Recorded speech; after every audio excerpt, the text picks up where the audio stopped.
में शक्कर नहीं लिखी है, निष्ठा। कई लोग कहते हैं गुरुजी क्या दूध चढ़ाना जरूरी है शंकर पर? कई लोग कहते हैं गुरुजी क्या दही चढ़ाना जरूरी है शंकर पर? शहद चढ़ाना जरूरी है? घृत चढ़ाना जरूरी है? शक्कर चढ़ाना जरूरी है? शिव महापुराण की कथा कहती है 5 चीजें शंकर भगवान पर चढ़ती है। दूध अर्थात घर में लक्ष्मी की वृद्धि करता है, इसलिए चढ़ाया जाता है। दही शंकर भगवान पर इसलिए चढ़ाते हैं क्योंकि यह परिवार को जोड़ता है। जिसके परिवार में क्लेश ज्यादा होता है, जिसके परिवार में आपस में तकरार ज्यादा होता है, उसको दही जोड़ता है। शहद घर में चिड़चिड़ प्रवृत्ति को समाप्त करता है। घी रोग को समाप्त करता है।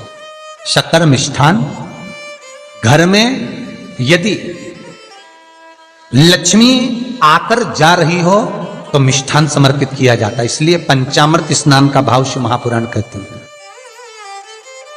पंचामृत स्नान का भगवान, इसलिए 5 चीजें शंकर को समर्पित हैं। दूध, दही, घृत, शहद, शक्कर अर्थात मिष्ठान। शक्कर से मूलतः यहां शिव महापुराण में शक्कर नहीं लिखी है, मिष्ठान। अब लोग शक्कर पीस कर अभिषेक करते हैं, परंतु मिष्ठान अर्थात गाय के दूध से निर्मित कोई मिठाई, और उस मिठाई से भगवान शंकर का अभिषेक। अब लोग भले शक्कर रखने लगे शंकर जी के अभिषेक में, पर यहां शक्कर नहीं लिखा है, यहां मिष्ठान।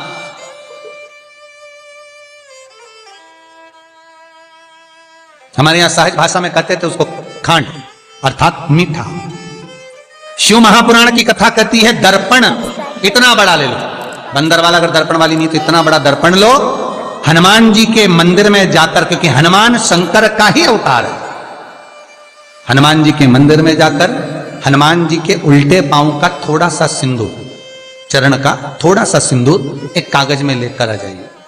और हनुमान जी के छोटे भाई, हनुमान जी 6 भाई हैं, उसमें गतिमान, हनुमान जी के छोटे भाई गतिमान का नाम लो, और गतिमान का नाम लेकर उस दर्पण पर सिंदूर से त्रिशूल बना दो। सिंदूर से त्रिशूल बनाकर उस दर्पण को घर के बाहर, दर्पण का मुख बाहर की ओर, ऐसे बाहर की ओर मुख कर कर दर्पण को घर के बाहर या दरवाजे पर, बिल्डिंग पर, ऊपर जाली में, फ्रंट में कहीं पर भी उसको लगा दीजिए। महाराज केवल शंकर का स्मरण कर कर, गतिमान का नाम लेकर, हनुमान के उल्टे पांव का सिंदूर का त्रिशूल बनाकर जो दर्पण को लगा देता है, आपको 1 महीने के अंदर अंतर मालूम पड़ जाएगा कि पिछले जो महीने निकले हैं उस महीने का अंदाजा लगाना कि घर में लोग कितने बीमार पड़ते थे, और इस दर्पण को लगाने के बाद बीमारी कम हुई कि नहीं हो कम तो ठंडा कर देना, क्या जा रहा है, पर करके जरूर देखना। विश्वास रखकर करोगे, भगवान शिव का अनुमोदन कर कर, भगवान शंकर पर विश्वास रखकर करोगे तो बीमारी घेर नहीं सकती। अकाल मृत्यु हो मरे जो काम करे चंडाल का, काल उसका क्या बिगाड़े जो भक्त हो महाकाल का। शंकर की आराधना करने वाला, शिव का स्मरण करने वाला, शिव को निवेदन करने वाला, शिव अर्चना में डूबने वाला, शिव का अनुमोदन करने वाला कभी दुखी नहीं हो सकता। तो शिव महापुराण की कथा कहती है शंकर को जितना जल प्रिय नहीं, शंकर को जितना बेल प्रिय नहीं, शंकर को जितना शमी प्रिय नहीं, शंकर को जितना दूध दही प्रिय नहीं, शंकर को अगर कुछ प्रिय है तो सत्य प्रिय है। सत्यम शिवम सुंदर। इसीलिए हमारे यहां शास्त्र कहता है, ब्रह्मा जी केतकी के फूल को लेकर आए, उसने झूठ बोला। ब्रह्मा जी गाय को लेकर आए, शंकर भगवान के सम्मुख में झूठ बोला। ब्रह्मा स्वयं झूठ बोले तो सिर कटा। कर्मनाशा नदी प्रकट हुई।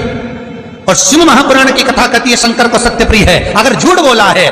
इसीलिए शिव महापुराण का स्पष्टीकरण किया जाए, वर्णन किया जाए, तो पहले के समय में अदालत नहीं होती थी, पहले के समय में पंचायत नहीं हो सकती थी, पहले के समय में कोई सभाएं नहीं होती थी, पहले के समय में कोई निर्णायक मंडल नहीं होता था, पहले के समय में केवल एक निर्णय होता था। गांव के लोग ले जाकर शंकर के मंदिर में खड़ा कर देते थे और कहते थे उठा गंगा जली, और कहते तूने ऐसा नहीं किया। गंगा जली उठाकर कह दे कि तूने ऐसा नहीं करा। क्यों गंगा जली उठवाते थे? क्योंकि लोगों ने शिव महापुराण सुन रखी थी।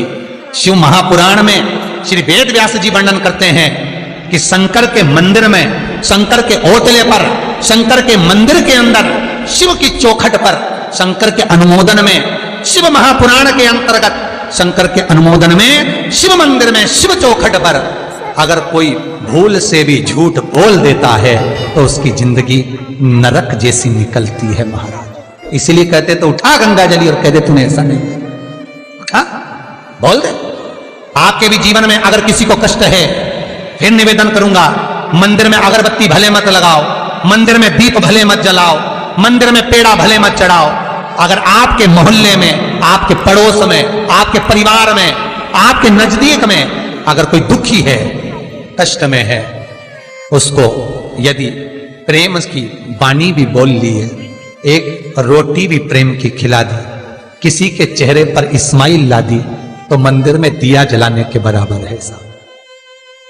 मंदिर में दीप जलाने के लिए सब्सक्राइब करें हमारा चैनल। बेलपत्र भगवान माता पार्वती के अश्रु से है, रुद्राक्ष भगवान शंकर के अश्रु से है, शमी पत्र उमा और महेश्वर भगवान शंकर के विग्रह के सुख से जो जल प्रकट हुआ है, उस जल से शमी की उत्पत्ति है महाराज। दोनों के मिलन से, दोनों के मिलन से। सब्सक्राइब करें। जैसे एक मुखी से लेकर 14 मुखी तक रुद्राक्ष होते हैं, आपको पहले भी कथा में कहा, एक मुखी से लेकर 14 मुखी तक रुद्राक्ष होते हैं। सभी रुद्राक्ष का अपना अपना एक मंत्र होता है, अपनी अपनी एक साधना होती है जिसके अनुसार रुद्राक्ष काम करता है। एक मुखी रुद्राक्ष लक्ष्मी की वृद्धि के लिए होता है। कभी मौका मिले तो एक मुखी रुद्राक्ष का दर्शन करना। पर एक मुखी रुद्राक्ष जितना छोटे से छोटा होता है, जितना छोटे से छोटा होता है, उतना सुख दे। एक मुखी रुद्राक्ष लक्ष्मी की वृद्धि के लिए होता है, कार्य सिद्धि के लिए होता है। कोई भिखारी से भिखारी, गरीबड़े से गरीबड़ा भी अगर धारण कर ले, उसके घर में एक मुखी रुद्राक्ष अगर प्रवेश कर जाए तो सुख का अनुभव करा देता है, संपदा का अनुभव कराता है, सरस्वती का भाव प्रकट करता है, वैभव का भाव देता है। एक मुखी रुद्राक्ष का मंत्र है ओम ह्रीं नमः, ओम ह्रीं नमः। ये लक्ष्मी के लिए होता है महाराज। दो मुखी रुद्राक्ष बांधा को हरता है। कोई तकलीफ आ रही है, कोई प्रशासनिक कार्य है, कोई काम नहीं हो रहा, फाइल आगे नहीं बढ़ रही, बहुत तकलीफ आ रही है, तो दो मुखी रुद्राक्ष जो व्यक्ति धारण करता है उसका कार्य सफल होता है। दो मुखी रुद्राक्ष का मंत्र है ओम नमः। दो मुखी रुद्राक्ष का शिव महापुराण में जो मंत्र दिया है ओम नमः, विदेश्वर संहिता के अंतर्गत शिव महापुराण में रुद्राक्ष के 14 मुखी रुद्राक्ष के मंत्र दिए हुए हैं।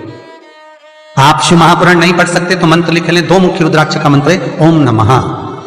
तीन मुखी रुद्राक्ष विद्या प्राप्ति के लिए होता है। कैसा भी अनपढ़ से अनपढ़ व्यक्ति हो, जिसको विद्या में रुचि ना हो, पढ़ ही नहीं पा रहा हो, चित्त वृत्ति ही ना लग रही हो, मन ही ना लग रहा हो, परसेंट कम से कम होते जा रहे हो, तीन मुखी रुद्राक्ष उस बच्चे के गले में लाल धागे में डाल दीजिए। नहीं डाल सकते तो बच्चे के कमरे में जहां वो पढ़ता है, विद्याध्ययन करता है, उसके कमरे में लगा दीजिए। तीन मुखी रुद्राक्ष का मंत्र है ओम क्लीं शिवाय नमस्तुभ्यं, श्री शिवाय नमस्तुभ्यं, श्री शिवाय नमस्तुभ्यं।